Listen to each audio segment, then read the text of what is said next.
Hello, family. Welcome back to Specs Flavor. I hope that you are all doing very well. So, today I want to share with you my very easy recipe of Shito or black chili sauce, as some may call it.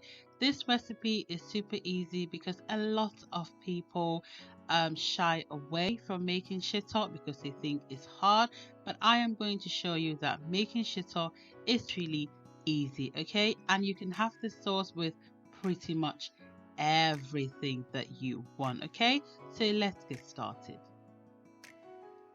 So here are all the ingredients that I will be needing to make my shito. I will list everything in the description box below. This orange looking powder thing is a combination of shrimp, herring powder and some chili powder, okay? This is how I bought mine and this is how I like mine, so I'll use less chili as well. I am starting off by putting a lot of vegetable oil into my pan. This recipe requires quite a lot of oil, so if you are worried about the oil, please use a healthier oil of your choice.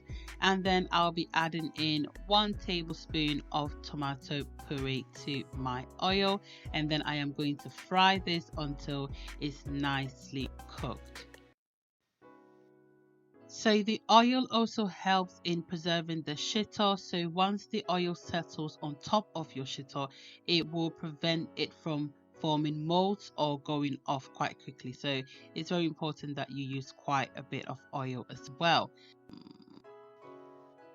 So the tomato puree has been frying for about 5-7 minutes. So I'm going to go ahead now and blend in all the things that I need to blend and pour this in the pan as well. So I am blending it together, my ginger, garlic, onions, Scotch bonnet, the cloves and the thyme as well, because I want everything to be nice and smooth.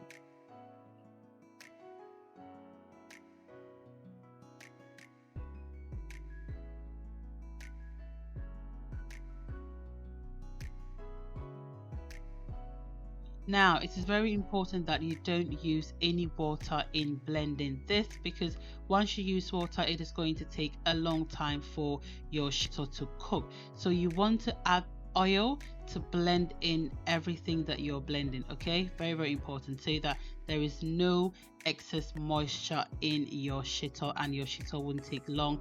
This is why people don't like making shito, because once they blend it with water, it just takes forever for shito to cook. Okay, so here's the tip: blend everything with oil. Okay, and once blended, I am adding this into the pan as well. Just give it a quick stir, and then I'm going to go ahead and blend the remaining of my things.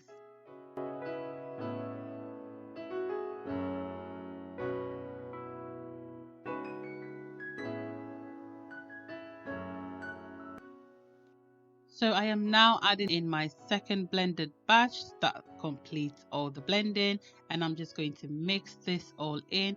Don't worry about the tomato puree, it is all going to blend in very nicely, okay? So don't worry about that. And then I'm going to go ahead and add in some aniseed and some bay leaves for extra flavor, of course. So I'm mixing everything together and I'm going to allow this to cook for a little bit. However, you can't just leave this and go away. You have to be constantly turning and stirring it. Otherwise, it is going to burn on the bottom and you don't want burn bits in your shito, okay?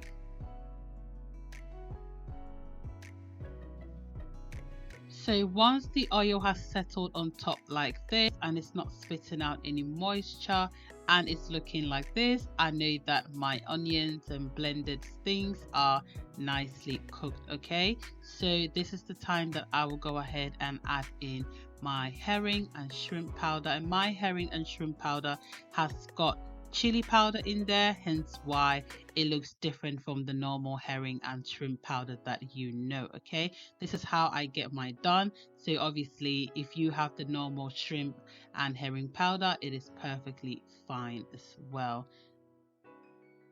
Then I also add in some shrimp seasoning because more shrimps the better. Okay,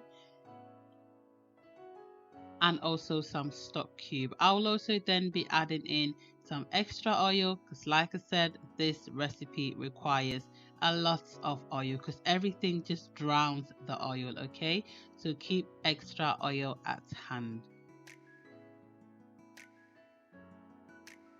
Then I'll add in some all-purpose seasoning because you already know that I will, and some salt as well to taste.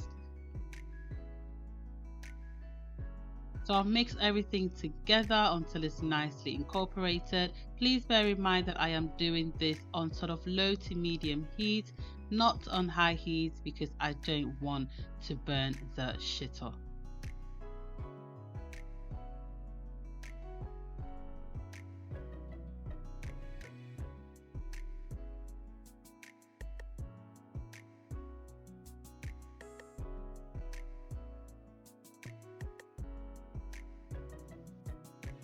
So now my shito is almost done. As you can see, the oil begins to settle on top of the shito, but it's not yet there completely because you can tell it sort of has a little bit of moisture in there. I am now going to go ahead and add in some chili flakes just because I want some extra heat, but I just like the look of the chili flakes in my shito. But this is totally optional. Okay, you don't have to add the chili flakes. I just like the way that it looks.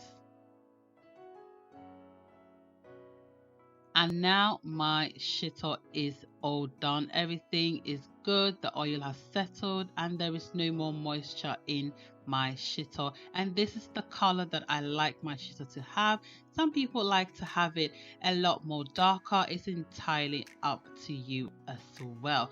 Well, thank you so much for watching, and please do subscribe to my channel if you haven't done so already, and also press the notification bell so you get notified every time I upload a new video. Okay, and if you like this video, please give me a thumbs up and comment below and let me know what you typically eat with shito. Okay, thank you so much, and I'll see you in my next video. Bye.